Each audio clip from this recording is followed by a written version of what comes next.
Welkom by die BizNews Blitsbrief. Vandag is Maandag, 19 Mei.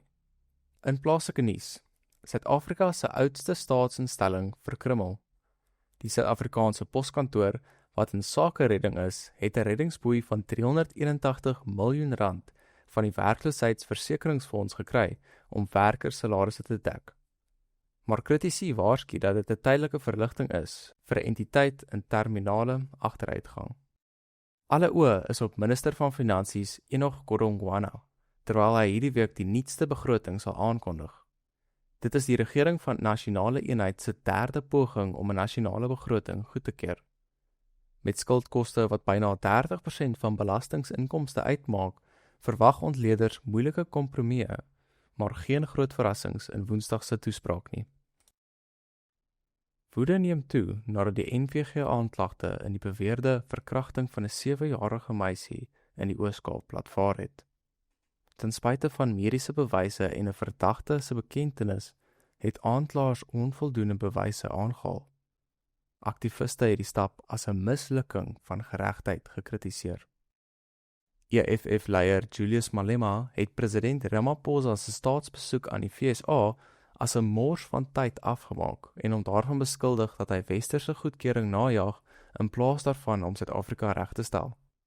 Kry julle verwarmers uit? Volgens weervoorspellers trek 2 koue fronte hierdie week oor Suid-Afrika en bring ysige temperature, stormsterk winde en moontlike sneeu in dele van die land.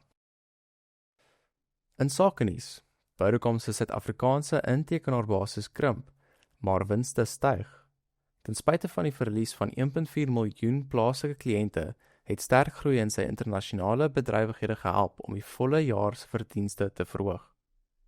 Die telekommunikasie reus mik nou om teen 2030 260 miljoen gebruikers reg oor Afrika te bereik. Hoop op rentekoersverlagings in Suid-Afrika het 'n knou gekry. Ten spyte van sommige ekonome se oproepe vir tot 200 basispunte in verligting, sal die Reserwebank waarskynlik vereers rentekoerse onveranderd hou as gevolg van taai inflasie en wêreldwye onsekerheid. Absa het 'n dissiplinêre ondersoek bekendgestel nadat 'n forensiese ondersoek ernstige wangedrag deur naamlose werkers aan die lig gebring het. Die bank sê die saak is intern geëskaleer sonder enige impak op kliëntefondse. In internasionale nuus, voormalige Amerikaanse president Joe Biden is met aggressiewe vorm van prostaatkanker gediagnoseer.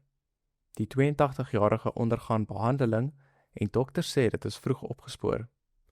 Die nuus bring nuwe vrae oor die Demokratiese Party se leierskapplanne. 'n Tragedie het in New York plaasgevind toe 'n Meksikaanse vlootskip teen die Brooklyn brug vasgestort het. 2 mense is dood en verskeie ander beseer in die voorval. Owerhede ondersoek die oorsaak van die noodlottige ongeluk. Dis dit vir vandag se Blitsbrief.